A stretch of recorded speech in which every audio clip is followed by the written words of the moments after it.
Welcome. In this video I'm going to be taking a look at this AEGISLINK Wi-Fi combination smoke and carbon monoxide alarm. So this was provided to me by the distributor, but they're not compensating me for this video and they're not reading it before I post it. If you find this video helpful and you want to purchase one of these, I'll put a link to it in the description on Amazon. And if you use that link, it helps me out a little bit and doesn't cost you anything extra. So the model number on here is SC-WF240, powered by the Tuya app. There's operating conditions is from 40 to 100 degrees Fahrenheit or 4.4 to 37.8 degrees Celsius. Operating relative humidity is 10% to 85% relative humidity, non-condensing. Maintenance is test weekly and vacuum the outside of the device once per month. Replace the device within 10 years after the day of installation before it reaches its maximum lifetime. For further information, refer to the user manual.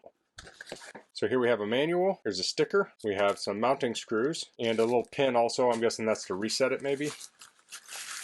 And here's the smoke detector carbon monoxide alarm itself. Let's take a look at the manual. So it has the package contents there. We went over that. Here's the product profile. We have a buzzer, LED indicator, LED display, test silence button.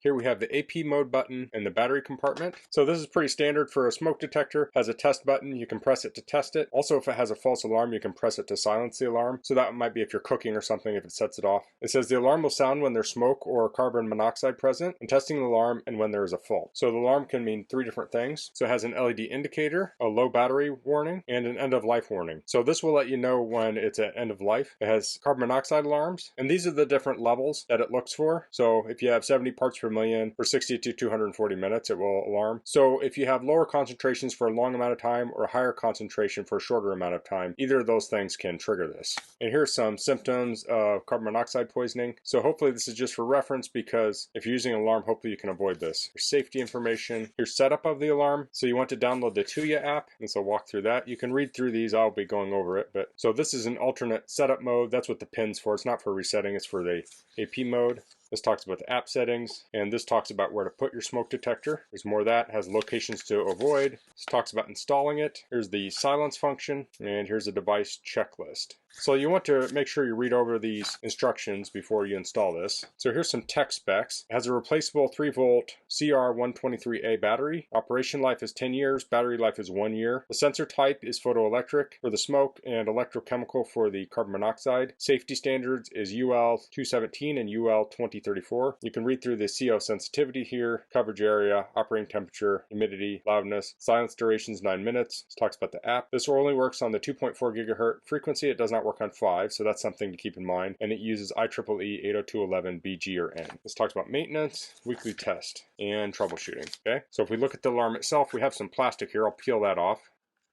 We have an alarm here in the screen. On the bottom, we can rotate this, hopefully, to take this plate off. It might be a little tricky. Let's see. Okay, I just put my fingers on both of these and slid it, and this comes off, and we can get to the inside. Here we have something to pull the battery out, and we have a little battery saver thing we have to pull out before we start this. So you'll mount this on your ceiling, and then you put the alarm up there and you twist it to lock it in place. So let's switch over to the iPad and we'll check out the app. Okay, so I'm on my iPad here. Now most people will probably set this up on their phone because you might want remote access to this when you're on the go. So I'll search for Tuya. I'll download Tuya Smart. I'll hit get. So I'll take this off here and I'll pull out the little battery saver. Okay, so it had a little chirp there. I'll open the app. So it says log in, sign up, or try now. So I'll hit sign up. Now it has the option of logging in with my Apple ID, so I'll just tap on that. I do need to check the privacy agreement, and then I can tap on that. It says it would like to find and connect to devices on your network. I'll hit OK. It's asking permission to do data analysis. I will not choose that for now. I'll say go to app. It says the Tuya Smart app is requesting the following access permissions for home data, notifications, and Bluetooth. I'll hit continue. I'll hit add device. I'll double check my Wi-Fi to make sure it's 2.4 gigahertz. It was. It says wrong password is the main reason pairing fails. It recommends enabling Bluetooth and Wi-Fi. It says complete the pairing within 3 minutes after the device is reset. I'll hit continue. So now I want to go to sensors on the left side, and then sensor alarm, and then we want sensor alarm Wi-Fi. So there's lots of alarms here. I'm not seeing the exact thing we need. Let's try smoke detector, or smoke alarm, smoke detector, Wi-Fi. Here it says select 2.4 gigahertz Wi-Fi network and enter password. So I've entered that in. It says press and hold the reset button. This doesn't have a reset button, but I will take the battery out. Although it has the AP mode, I'll take the battery out and I'll put that back in. It says to enable alarm to enter Wi-Fi connection mode, hold down the test silence button for 3 seconds. So I will hold that down. Okay, so that beeped. So it's flashing green. I'll hit confirm the indicator is blinking. It's blinking quickly. Now it says connecting device. It says one device added. Tap to add the device. I'll tap plus. I'll hit done. And here we have the Wi-Fi smoke detector. I'll tap that. Looks like it's loading. It says 0%. It says loading failed. Please try again. I'll hit retry. Okay, so I restarted the Tuya app and now it came up. So it comes up very quickly now.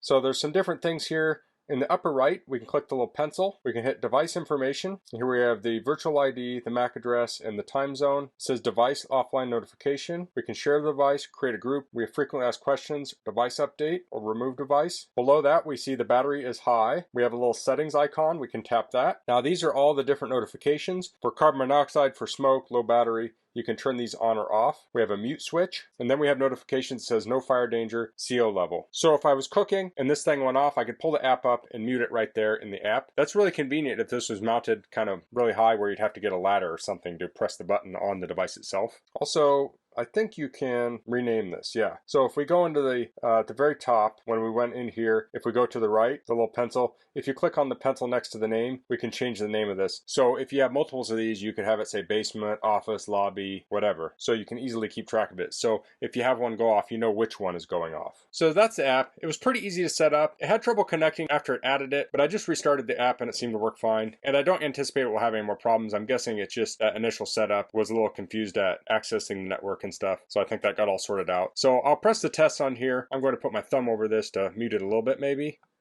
Well, so we got a little beep there. Okay, so there's the beep. So it's still testing. It's very loud, as you would expect. Wasn't done testing. Okay, there we go. Hopefully. I'm nervous about taking my finger off. So it said pass there. So it has a screen here. The screen is only going to be lit up when you test it, but it has the parts per million on here. It says 0 right now for CO. So if some CO is detected, that will show up there. But this works pretty much like a standard smoke detector. It is a very nice looking smoke detector. It looks very modern. So I'm not going to mount this in this video. Sometimes I do that, but this is pretty straightforward. You just hold this up to the surface you want, put 2 screws in, and then just lock this in place, and then you're ready to go. Then to take it down when you want to replace the battery, you just unscrew it, like so, pop it off, and swap the battery out. So I would recommend probably getting some of these batteries on Amazon. They're probably a lot cheaper than buying them locally. And if you have multiple of these smoke detectors, you can buy them in bulk, and that will also lower the price. So a smoke detector, carbon monoxide detector like this can be very handy. You can put this in your house, and when you're away from your house, it will let you know if there's fire or carbon monoxide when you're not home. This could also be good if you, say, own a vacation rental or something. This is just another way to monitor the property remotely. And this doesn't require a subscription or anything to monitor, which is really nice. You just install it, hook it up to the app, and then you can monitor the property. You don't have to pay a monthly fee or anything. So that's the AEGISLINK Wi-Fi combination smoke and carbon monoxide alarm. That's all I'm going to cover in this video. If you have any questions, please leave them in the comments. If you like this video, please click like. If you haven't subscribed to this channel, I'd appreciate if you could do that. And thanks for watching. Until next time, goodbye.